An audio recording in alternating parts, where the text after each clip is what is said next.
First and foremost, this video right here will be concerned with the pre-Roman Celts of Gaul during the Iron Age. Now, for those of you that might already be lost, Gaul, or Gallia, was the name of what is today modern-day France. Somewhat, that's not entirely accurate, but for the most part, it'll do for this video. And the Celts were the people who inhabited this place during the Iron Age, and that spanned roughly from the 9th century BC to the 1st century BC. And now keep in mind, this video is not concerned with the gods and goddesses from after the Roman occupation, the sources strictly. We're strictly employing sources from after or before the 1st century AD, or Common Era if you feel so inclined. Okay, another preface. I've already written a paper on this very subject matter way back in my youth, all right? So if you prefer a digital version of basically what I'm going to spit out today, that's a lot more organized and thorough, of course, too, then I'll throw the link down below. One last thing before we go crazy here.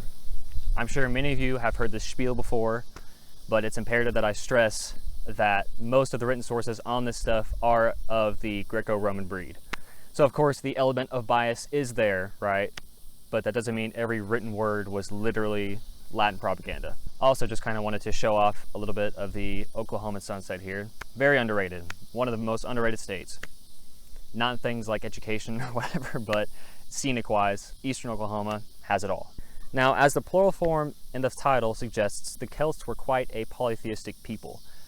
In fact, I believe there are hundreds of deities mentioned throughout classical antiquity alone. Most of these being things like place name references, religious inscriptions, and of course classical authors. However, the overwhelming majority of these names are mentioned just one time. So this implies that most of the gods and goddesses worshipped during this period were quite local, or more specific to each tribe, I guess is a better way to phrase that. Yet there are some repeated names that show up throughout different parts of Gaul. Those are the deities that we are more concerned with here in this video, the more universal or nationally recognized deities. Alrighty, let's open with the god known as Lugus, or Lu in later Irish myths. And taking into account the sheer amount of inscriptions, monuments, and place names dedicated to him, it is likely he was the most renowned deity in Gaul, during the setting, that is. There's intense debate in scholarship as to what his name meant in the early Celtic languages. Personally, again, this is a personal opinion here, I think there's a good argument that its root either denotes oath, so like to make an oath, or light, like light outside. But that's more so an entire video on its own. Lugus is notably connected with the arts, though, so things like poetry, smith work were all sort of under his domain, but he's also associated with travelers and merchants as well, hence why most scholars today believe that he was equated with the Roman god Mercury throughout classical antiquity, through a process known as interpretatio romana, if you care to look that up. On top of all of this, he seemingly possessed some warrior aspects as well. So following Caesar's conquest of Gallia, the Roman fortified capital began to be referred to as Lugudonon by the surrounding Celts, which was Gaulish for the fortress of Lug, which here's a cut and dry example of Lugus being connected with warfare in general. Another well-known deity of the Gaulish pantheon was Cernunnos. So we know he has something to do with horns because the root of his name comes from the Gaulish carnon, which meant horn. This sort of adds up because later art almost always depicts this deity as having horns or antlers.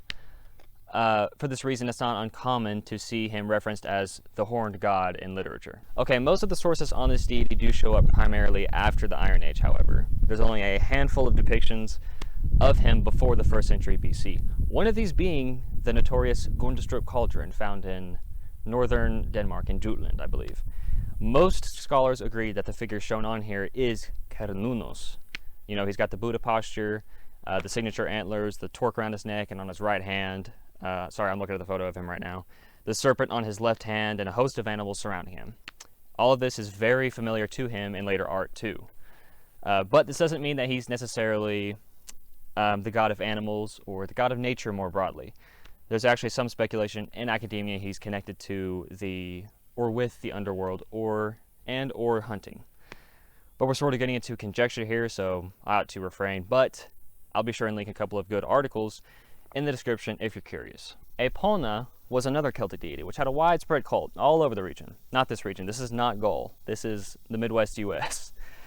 Her name implies she was a horse goddess. The Gaulish word for horse was epos, which came from the Proto-Indo-European equos. And the suffix on, like epona, it's like an intensifier in the early Celtic languages. And combine this with the female singular ending a, epona, or epona, sorry, you get something like great mare as a literal meaning, or great horse in general, I suppose it could be.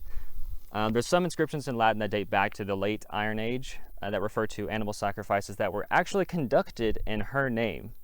And some of these inscriptions also suggest she was seen as both a war goddess and a fertility goddess. Hopefully not at the same time, of course. Yeah, beyond this, not much is really known about her during this period. We do know she had a strong influence on the later Romans. In fact, I want to say she was the only Celtic deity to be adopted into the Roman pantheon itself. Don't quote me on that. I will find you if you do. There were also some divinities that were associated with the sun, or, light in general, I suppose. It's pretty evident that the Gauls saw light as having sort of the capacity to heal. You can see this in the names like Cernunnos, Belenos, Belisama, and Maponos. So the name Cernunnos stems from a root that signifies heat. Belenos and Belisama are from the root bel, meaning to shine or maybe even white, and the root mapos and maponos denote something like the aspect of youth. All three of these deities were later epithets of Apollo, who was the Roman god affiliated with the sun, and healing too, so it's kind of adding up here. However, most of these names start showing up in inscriptions after the Iron Age, or the Roman occupation began at least. So it's frustrating. It's a frustrating situation where we know these deities probably existed during the Iron Age, but the sources aren't technically there, and if they are scarce at best. However, again, the name Maponos and the root bel are mentioned in the Caligni calendar, which is a well-known Celtic timetable or timeline that kept track of things like seasons and festivals. Lugnasa is one of the more modern examples of this. There's a couple of pretty notable scholars that, or at least who are convinced that this timetable stretched back even before the Iron Age. So there's good reason to assume that these deities at least existed during the late Iron Age in Gaul. Now, we could be quite sure that most of the Gaulish deities affiliated with rivers were female. There's a famous Iron Age goddess by the name of Sequana, and her name is etymologically connected to the Celtic tribe Sequani, which is, a famous tribe in Caesar's Gallic Wars. Well, anyways, this goddess, her shrine was at the source of the Seine River, which is northern France today. I think it's by Paris. And the votive offerings that were found there, they date back to the 6th century BC. So, we know she's quite ancient, obviously. Another river goddess, Matrona, she was connected to the Marne River, which is about the same place, really. And linguistically, her name probably translates to Great Mother, from the Proto-Celtic Matir, for mother. From the images depicting these two goddesses, it's thought that they were well linked with fertility, which, isn't too much of a surprise. These rivers presumably, they helped ensure survival for the ancient people of Gaul.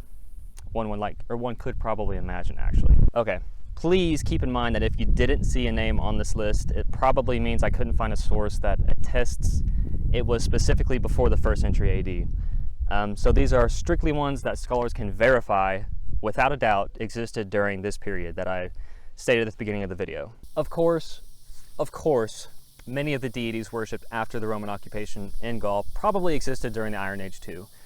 Especially if their cult was already widespread by the time that Caesar rolls around in the 1st century BC. But the trouble is, that's just a difficult path to go down academically, simply because the evidence is more so implied instead of solid. I could always do a video on those two, of course, the post-Roman occupation deities of Gaul, at least that are attested throughout sources, if it becomes a high demand, of course. And there's always a chance I did miss a source, maybe something like that too. If I did, please just let me know in the comment section below. No harm, no foul, I'm human, I understand that. But I assure you I didn't just spit this video out over a mere weekend's time, Months of research went into the research papers I actually did a couple years ago surrounding the ancient Celtic religious systems at large. which is partly why I wouldn't mind doing another video. Anyhow, that's about all for this here segment. The Oklahoma sun has officially set. It's about 8 o'clock p.m. here, September 1st. Yeah, and until next time.